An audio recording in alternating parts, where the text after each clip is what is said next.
Good morning everyone, good afternoon, good night, wherever you are in the world, and welcome to Sustainable House Day 2021 in Western Australia, is where we are in Perth, Western Australia. We're in the beautiful Hall's Head, which is about an hour south of Perth metro area, and we're here with Paul Morrison, who has built a certified passive house. We're just going to have a little bit of chat about the sustainable features of this particular home and passive house. I think, Paul, we could probably start at the very start. I guess we'll talk about your journey. How did you get to here?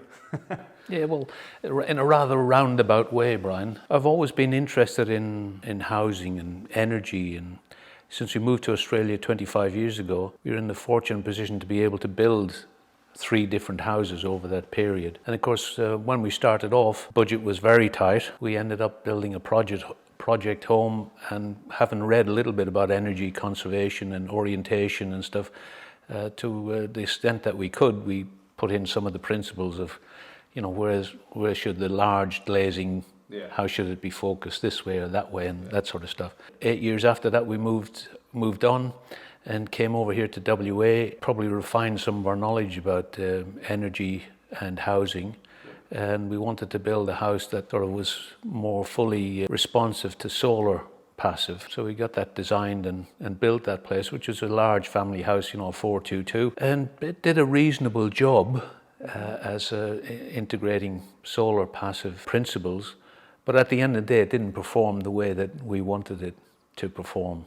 Sucks up a lot of energy, pretty costly to run, and is way too big for 2 people. We looked around for another block because we didn't like buying other people's problems, and which is very common. And so we knew we'd have to build again. So on our journey, we found that this area, really like this area. It's a fantastic area to work, to live. We came across this little block, and the stuff that they build with here in WA, it seemed like the old, very bog standard of double brick, no insulation.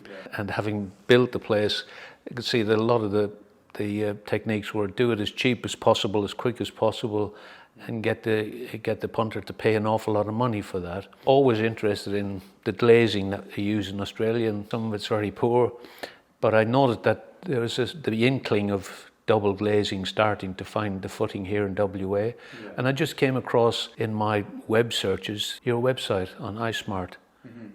And immediately it struck a chord with me, the idea of greater levels of efficiency, standard double glazing, integrating principles that were born in Germany and researched, and the fact that they were focused on data and performance and measures of performance, and that really struck a chord with me. That's pretty interesting. You went to passive solar, whatever you built over east, be it standard brick home, and then over here you went to passive solar. So you always had that, you always had that longing or that drive for efficiencies. Obviously you're a man, an intelligent man, you're well educated, so you were looking for the numbers and the performance.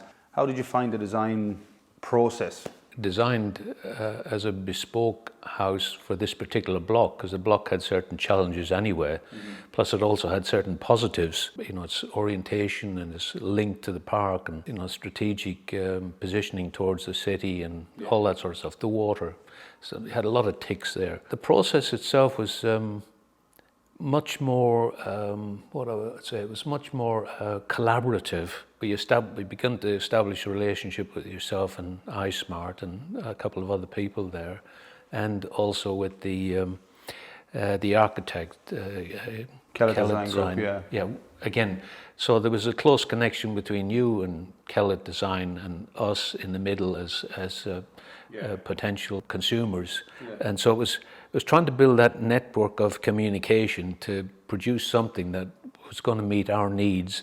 And remember, the narrative around this house is a house for our retirement. But by and large, that was a positive experience, because it was about co-constructing something that we all wanted to achieve. I mean, you only want to build quality stuff, because that's your reputation. We want something that's going to serve our purposes into the next 20, 25 years. But I did find that, quite a collaborative, iterative process. As you've pointed out, the collaboration at the start is key to success. If you don't collaborate and you don't do it right at the start, then you're always playing catch up and it never gets right. We'll run through the house and the efficiencies in this particular house. You're well versed on how the house was built. And in brief, I'll just run through. We've got an undercroft garage, which is built into the earth, which had its challenges. But because of the site, it was what it was. That was the best possible design we could come up with. So we had some thermal bridging issues down there, but we dealt with that in insulation. And then we've got three different levels to the back of the house, which were challenging as well. For you in the process, and you were involved in the whole process, right through design to contract and build. Do you want to run through some of the efficiencies in your house with, let's say, insulation and windows and stuff like that, so that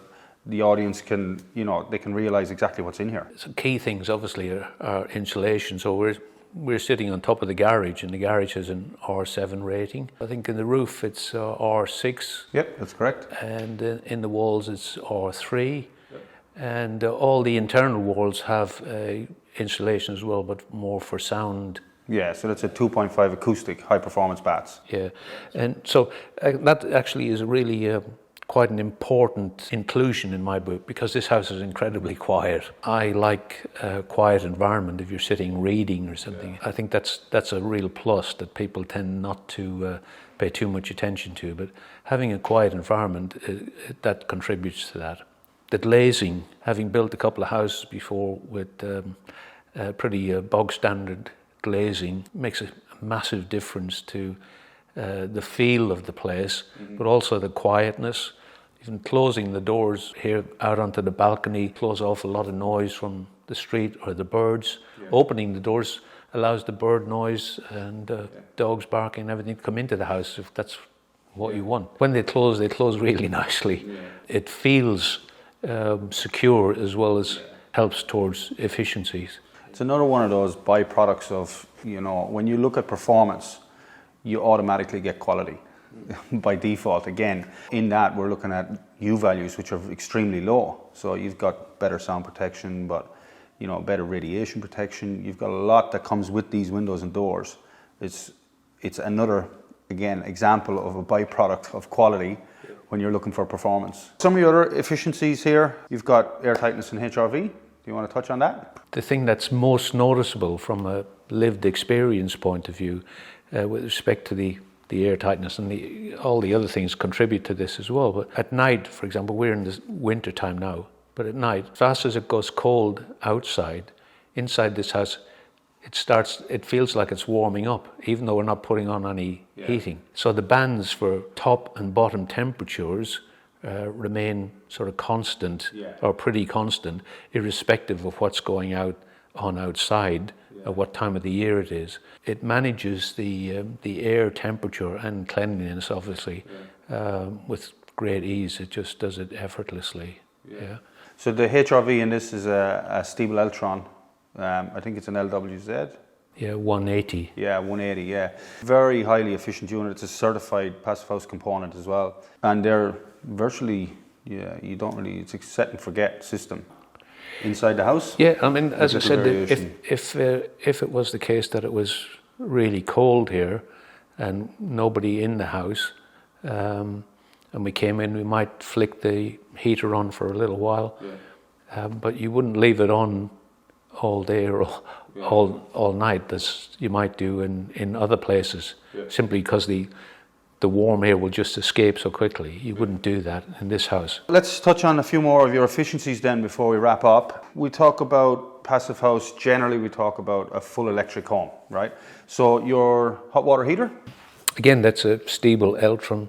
It's located really neatly in our garage, which means it's not exposed to the elements, because that can cause wear and tear on the pipes and stuff like that. So that's a heat pump, hot water heat pump, Works brilliantly. And PV, solar system? Yeah, we've got a 6 kilowatt system, and I think with 21 panels. Okay. So because we are retired and we might be in the house most of the day, we've gone back to a very simple tariff. So you pay a flat tariff all the time. And the advice we've had from Synergy was that that'll work out to be way more efficient for you. Well, if we're here most of the day, and we have to turn on anything electric, we've got the solar system. The inverter we've put in place is a solar edge inverter. And so you're able to monitor the performance of each panel. And if there was anything wrong with each panel, you'd identify which particular panel needed to be attended to. So it's a pretty neat sort of system. So how are we looking you have a full electric house. How's your electricity bills? What are we looking at? Well, I haven't really paid any electricity bills since we've been here. You'll have to ask me next year, Brian, Okay. when the $600 runs out. All right. So you've been in here 9 months and you haven't paid any electric yet? No, I think we had a setup cost at the start, that was last year sometime. Yeah. Yeah, okay. So. And you have much of the rebate left, or you don't know? Last time I checked, there was about $209 or something left in it. You've been in here 9 months. You haven't lived through all 4 seasons yet, but you've got 2 shoulder seasons and a summer. So what are you thinking? It's definitely the right thing to do. It's built around our present and future needs. Yep. But also it's a really nice place to live. You know, it's quiet. It feels like it's clean everywhere. You know, it feels fresh everywhere without having a hurricane blowing through the place with open doors and open windows.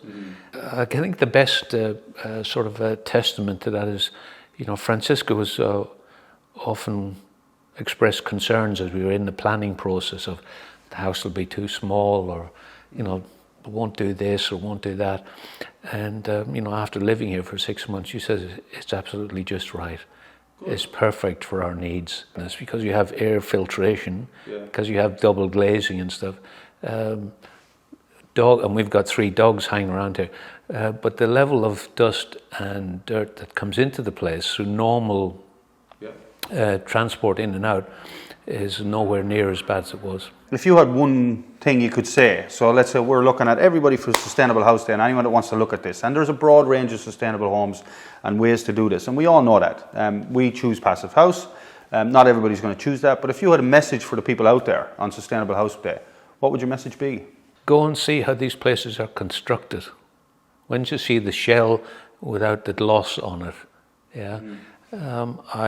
I challenge anybody to not be impressed with the level of detail, the level of thinking that's gone into the thing. To look at, if you know anything about insulation or how an insulation can add to your quality of life, look at these houses before before the final level goes on, and see how much detail and see how much quality is into that. Talk to other people who've been through the journey. I think is probably the most powerful thing that you can do. So, Paul, final question, and it's probably a dangerous question to ask, but I'm going to ask it anyway. So, let's say you had to do all this again. Would you do anything differently? What would you change? There's not too much to change, Brian. You know, the narrative was us building a house for our retirement in a spot that was going to add to our quality of life, highly energy efficient, that had a contemporary feel, that had a tinge of European design, also represented value for money. The sort of icing on the cake was to build it in a collaborative way rather than, you know, I don't think we ever felt as if we were just punters. You know, we were always sort of working with you and with Ismart to try and get the best that we could do at the best that we could afford, and that makes a huge difference. You know, Passiv House is all based on positive outcomes. Well, Paul, thank you so much for your time today. I really appreciate it, and thank you, everyone. I hope you enjoy Sustainable House Day 2021, and again, thank you for your time.